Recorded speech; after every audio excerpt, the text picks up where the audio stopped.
Welcome to my channel. So today we are going to discuss a very important topic that if we are doing intermittent fasting यानी intermittent fasting करते वक्त हमें किन चीज़ों का ध्यान रखना चाहिए, तो वो 5 चीज़ें कौन सी हैं वो मैं आप लोगों से शेयर करना चाहती हूँ। नंबर 1, देखिए स्टार्व नहीं करना है, यानी अगर आप इंटरमिटेंट फास्टिंग कर रहे हैं तो उसमें ये नहीं है कि आप पूरा दिन भूखे रहेंगे और स्टारवेशन से एक तरह से जितनी बॉडी की इम्पॉर्टेंट न्यूट्रिएंट्स हैं, मिनरल्स हैं, जो बॉडी को चलाने के लिए, मसल्स के लिए, ब्रेन के लिए, बॉडी के लिए इम्पॉर्टेंट चीज़ें हैं, जो हम वही नहीं लेंगे तो एक तरह से वेट ज़रूर लूज़ होगा बट हेल्थ विल डिक्लाइन।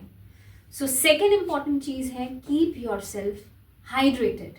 देखिए आपने इंटरमिटेंट फास्टिंग जो है विंटर्स में बहुत लोग करते हैं, या मेंटेन करने के लिए बॉडी वेट या वेट को रिड्यूस करने के लिए, तो उसमें बहुत ज़्यादा इम्पॉर्टेंट हो जाता है कि आपने डिहाइड्रेट नहीं होना है, तो कम से कम 2 से 3 लीटर पानी लेते रहना है, which is very very important. The next is dense diet लेनी है, यानी गुड न्यूट्रिएंट डाइट जो है, अच्छी डाइट लेनी है, ताकि आपकी डाइट में, इसमें इंटरमिटेंट फास्टिंग में 14 to 16 आवर्स की फास्टिंग होती है ज़्यादातर, और वो डिपेंड करता है कौन से पैरामीटर्स पे किसने कौन सी डाइट फॉलो करनी है, डिपेंडिंग अपॉन देयर लाइफस्टाइल।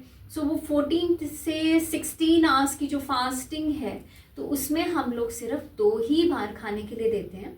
तो वो 2 बार जब खाने के लिए देते हैं तो उन दोनों जो विंडो है, यानी जब आपने खाना खाना है, तो in those 2 Windows you should have good amount of protein, little bit of carbohydrates, vitamins, minerals and good diet, ताकि आपका ब्रेन भी अच्छे से काम करे, आपकी बॉडी थोड़ी एनर्जेटिक भी रहे।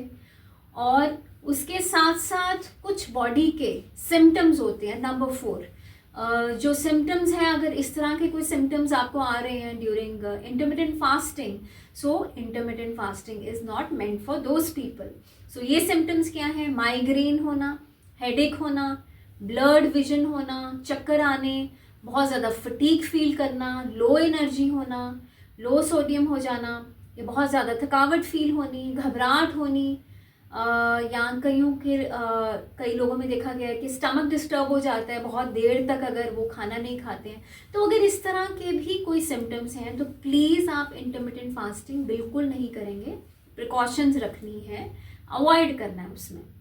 और लास्टली, कुछ लोगों को हम टोटली मना करते हैं इंटरमिटेंट फास्टिंग, जैसे प्रेग्नेंट वुमेन, लैक्टेटिंग मदर, उसके बाद जो डायबिटिक पेशेंट्स हैं, उसके साथ साथ जिन लोगों में अल्सर्स की प्रॉब्लम है, माइग्रेन की प्रॉब्लम है, या जिनकी कुछ ऐसी मेडिसिन्स चल रही हैं जिसमें थोड़ी सी एंटीबायोटिक की डोज है, या कुछ ऐसी स्पेसिफिक मेडिसिन्स हैं जिसमें खाना खाना ज़रूरी है टाइमली और गैप नहीं ज़्यादा चाहिए, तो प्लीज़ उन लोगों को इंटरमिटेंट फास्टिंग टोटली अवॉइड करनी चाहिए।